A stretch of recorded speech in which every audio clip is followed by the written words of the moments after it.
Hey YouTube, Chris Battle here again, and I promised a video, and it's going to be a head-to-head battle tonight.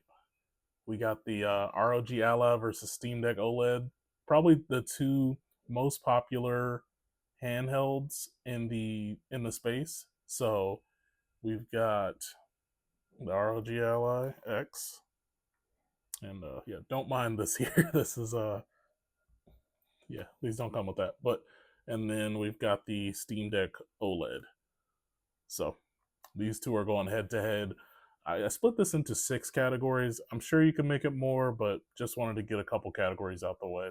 And then I'll tell you what I would recommend for the average consumer. So take that with a grain of salt, as I am recommending these for the average consumer, and you will see as we continue to go through these what that looks like. So appreciate you tuning in. Also, if you haven't subscribed, please hit that button if you want. Uh, so we'll go ahead and get into the first category. The performance category.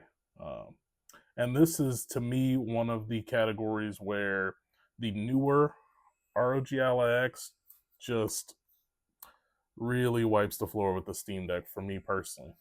Uh, in raw performance, it is just night and day. Now, the ROG Ally is on the Z1 Extreme chipset, so yeah, it hits different. Let's just put it that way. Uh, but you do have to keep in mind, although this device is absolutely a performance king over the Steam Deck OLED, it does that at a higher battery wattage. So if you're looking for like efficiency itself, that's probably a different story.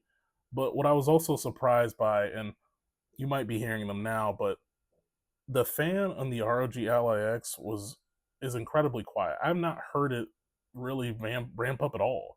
The actual sound you can hear coming out of this right now is actually from this little Sharge Disk, which is just an external SSD enclosure that I use to add an additional terabyte of what do you call it, 2240, I think, SSD I have there. So I use that, and I'm actually loading a game onto it right now. Is why it's not unplugged. That fan sounds loud and kind of whiny and whistly. The actual fans from the ROG Ally X are super quiet. I was very surprised by that. I mean, Hogwarts Legacy is not a graphical powerhouse, but yeah, it runs very differently on this Steam Deck in a sense of you will hear those fans kicking up. So yeah, the ROG Ally, man, I can just crush games with that. And then there's also things that I've literally downloaded on the ROG Ally X that I just wouldn't on the Steam Deck due to the fact that I just know it wouldn't play good. It wouldn't play well. So yeah, you can tune up a lot of things on the ROG Ally X as opposed to the Steam Deck OLED. So I can almost play anything in my library without much of a fuss on the Ally X. So that first category of performance, you've got to go with I got to give that to the ROG Ally X for sure. Next, the displays. So for me, that category would go to the Steam Deck. Now, the Steam Deck OLED features the OLED display, and it gets up to 90 hertz, which is nice. But those blacks are just extra deep, and the colors are just so much more vivid. The ROG Ally X has an IPS LCD screen, which actually, to be quite honest, it looks good as well. Not as good as the Steam Deck, but it also goes up to 120 hertz, which is nice. And then it also has FreeSync, and it looks nice too. But it just doesn't look as good as a Steam Deck. And especially, I have some games that you can play in HDR that just look amazing on that Steam Deck OLED. So that's one of those ones that I'd also just have to give to the for the first time, give to the Steam Deck. So, and I think what sets it apart for me is because you can go with the argument, oh yes, this has certain things and the other one doesn't. What really sets it apart for me is if I gave both of these handhelds to a normal person and they seen them and we're playing the same game, I think the Steam Deck would look better. Um, so that's just so for the display category, we're gonna go Steam Deck OLED. So it's 1-1 right now. The next category we're gonna focus on battery life. Now, the ROG Ally X is a much more powerful device, and in this new one, they've actually made that battery increase. They doubled the battery from like a 40, I think it was a 40 watt battery to an 80. So I never had the original ROG Ally, but this thing is incredible from a battery life perspective to me. Um, as far as I can turn it up to turbo, which I believe is 25 watts and up, and it lasts longer than you would think, based on some of the other handhelds like the Legion Go and the original ROG Ally. So that's one of the things that's different about it, which is good. But I think the OLED is just so much more efficient at lower TDPs. So while I didn't have any battery anxiety playing the Ally X at all, I would still just give that battery life piece to the Steam Deck OLED. I can play things for a lot longer on this device without really thinking about it. So yeah, I also just do also tend to play my ROG Ally X plugged in just to always get the best performance out of it. So yeah, I'll give the battery category to the Steam Deck. But next category is operating system. So from an operating system perspective, there are pros and cons that go along with the ROG Ally X using Windows. It's great for broader compatibilities with like applications and PC games, but when you're talking about a device that's primarily for gaming, the Steam OS interface is just so much better. It's very console like. I'm coming from mostly playing console games and just kind of getting into PC gaming with like gaming laptops, not even like full fledged um, PC desktops. But like that Steam Deck UI is just magnificent. Anybody I think can pick up a Steam Deck and they'll know what they're doing. It's simple. It's intuitive. When you go to this ROG Ally X and you've got to deal with Armory Crate and yeah, Windows 11, it gets a bad rap, which I'm probably not helping with. But it's just once you've got something like this that's Windows based, you end up being able to do a bunch of things, but the main piece of gaming is not at the forefront of that. So, yeah, from an operating system perspective, the Steam Deck is specifically optimized to play games, handheld gaming. So, I'm going to have to give that to the Steam Deck as well. The next category is feel. Now, when I'm talking feel, I've actually also included overall device ergonomics as well as controls. So this is another category that I think easily goes to the Steam Deck. I've heard that the ROG Ally X, the buttons feel better and the joysticks are better and the D-pad is better coming from the predecessor, the ROG Ally.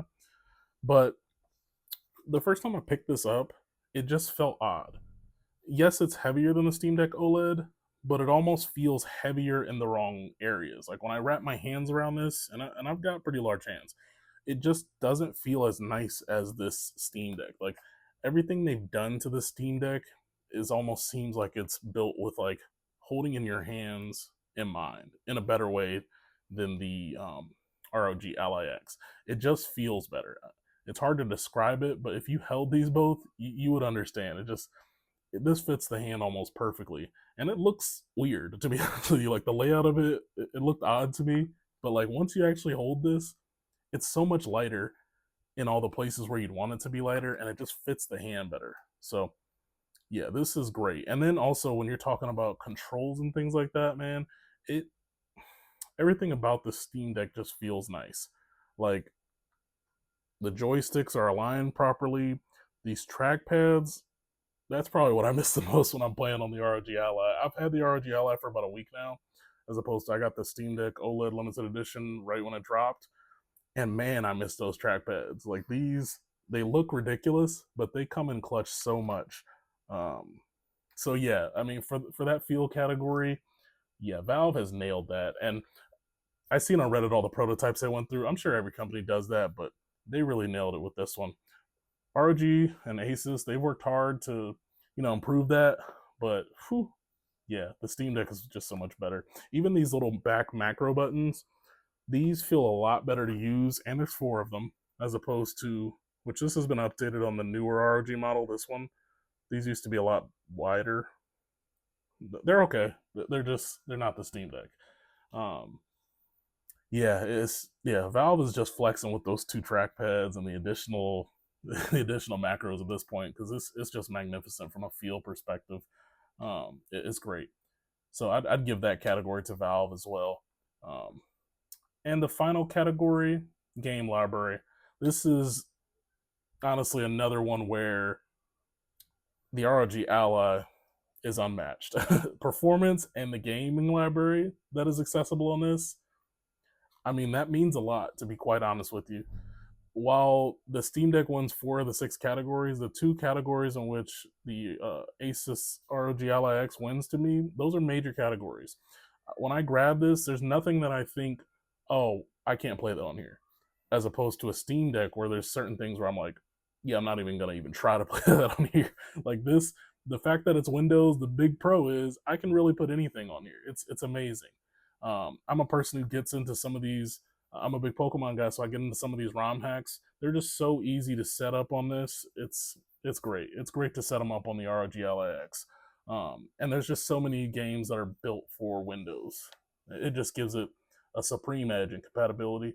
And I'm not even playing a bunch of games that use the anti cheat. That's another thing that just hasn't been figured out on this yet because it's based on that Linux operating system.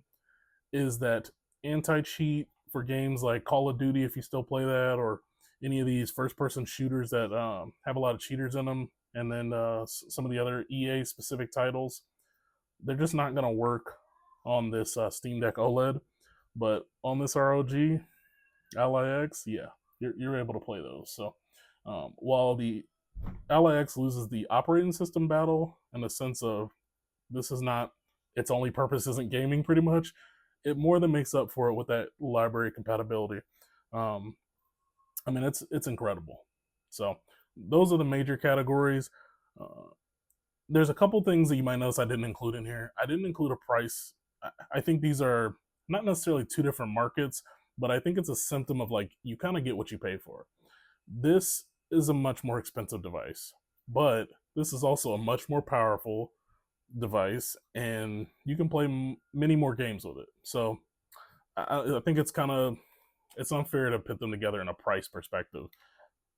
Valve has really given you a lot with this price point. They're really, but I think that has to do with them flexing their game vendor. They're the primary PC game vendor, so they're able to kind of give you a steep. I mean, this is an incredible value for sure. I would say it's probably untouchable from a value perspective. But yeah, so I didn't include price in that. They're vastly different. And I also didn't include portability. To me, neither of these are really portable. This is heavier for sure. Neither once you, no one's putting this in their pocket. That's to me when portability kind of goes out the window. So I didn't include portability in that. First of all, if you're moving outside or traveling with these, you're putting them in a case. Now Valve actually includes a case, which is just another, it's just another great value. But you're putting these in a case. You're not putting them in your pocket. So I don't really think portability is a consideration when the handhelds look like this at this point. No one's sticking these in their pocket like a Game Boy Color. So I didn't mention that. But do keep in mind you are going to have to spend more money on the ROG LAX if you want a case for that. That to me seems like a missed opportunity for sure, which is just kind of annoying. So yeah, that's something to keep in mind. But yeah, I think, you know, either one is really great. But if I was to give somebody a recommendation, like your average person who just wants to play some games easily, I think that's something that I would lean them towards the Steam Deck still. I think with just that console like interface and the ability to just, I mean, Steam is Steam. If you have a large Steam library, it's very easy to get everything working on this. It's not that it's hard to get it on the ROG LAX. I'm fairly tech savvy, so I love the LAX.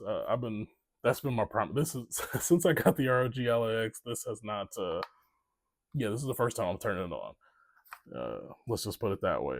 So I am a tinkerer and I love to configure things, and I don't mind doing driver updates. And really, I think the power that this affords me, yeah, I'm going with this, personally. But your average Joe or the average person who just wants to play PC handheld gaming, this is still the king. Even though it's on that Linux, you know, as far as Windows, I think this is the king as far as Windows PC gaming handhelds. I think the Legion Go looks great, and I think its uniqueness makes it stand out for sure.